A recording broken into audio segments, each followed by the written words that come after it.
Добро вечер, благодарам прво за присуството. Вечерва сме тука во Сопот. ВМРО-ДПМН како најголема опозициона партија и како најголема пратеничка група во собранието е повторно меѓу народот. Ние сме една поразлична опозиција, една опозиција која што е цело време со луѓето и со маките на луѓето. Ја слушнавме маката на лозарите и на земјоделците од целиот Тиквешки регион и затоа вечерва дојавме да поразговараме со нив. Маките се огромни, маките кои што ги слушаме од луѓето навистина се болни и навистина е жално да се види и да се слушне дека целиот род останува неоткупен.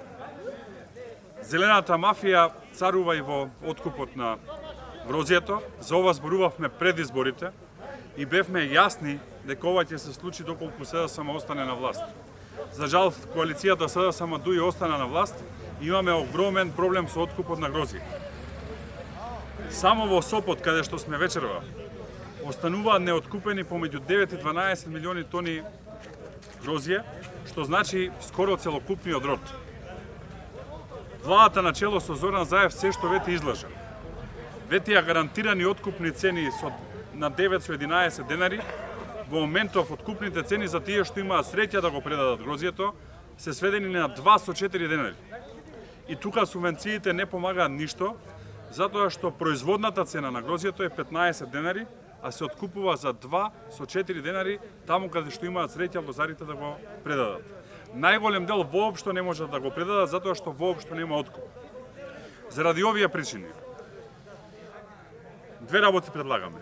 Прво, Комисијата за земјоделие во рамки на собранието предводена од Љупчо Димовски, кој што е вечерва со нас, побара во поддршка на пратеничката група на ВМРО-ДПМН и коалицијата организирање на надзорна расправа во собранието за состојбата во лозарството и откупот на грозјето. Таа надзорна расправа ќе се случи следната недела и на неа очекуваме сите надлежни од владата да дојдат, да се соочат со земјоделците, да се соочат со нивниот гнев и мака и заеднички да се најде решение доколку е тоа возможно. И второ, основното барање кое што го има ВМРО-ДПМН до владата е да се направи организиран државен откуп на целокупното грозје кое што не е откупено. Државата има можност, има сили и има простор во буџетот да не се купуваат 50 луксузни автомобили, туку да се откупи целокупниот род на грозје кој што останува по нивите оваа година во Тиквешко и цела Македонија, затоа што нема слух за маката на земјоделците. Значи бараме организиран државен откуп, државата да го откупи грозјето кое што останува неоткупено. Ќе продолжиме со овие активности и со средби со луѓето. Револтот е голем, ќе не има секаде во Тиквишијата, ќе не има на улиците, заедно со луѓето, ќе не има по нивите, ќе не има пред винариите, ќе не има пред надлежните институции, заедно со луѓето да најдеме решение за оваа мака која што ги задеси, а за која што е виновна старо новата крими коалиција СДСМ. Благодарам.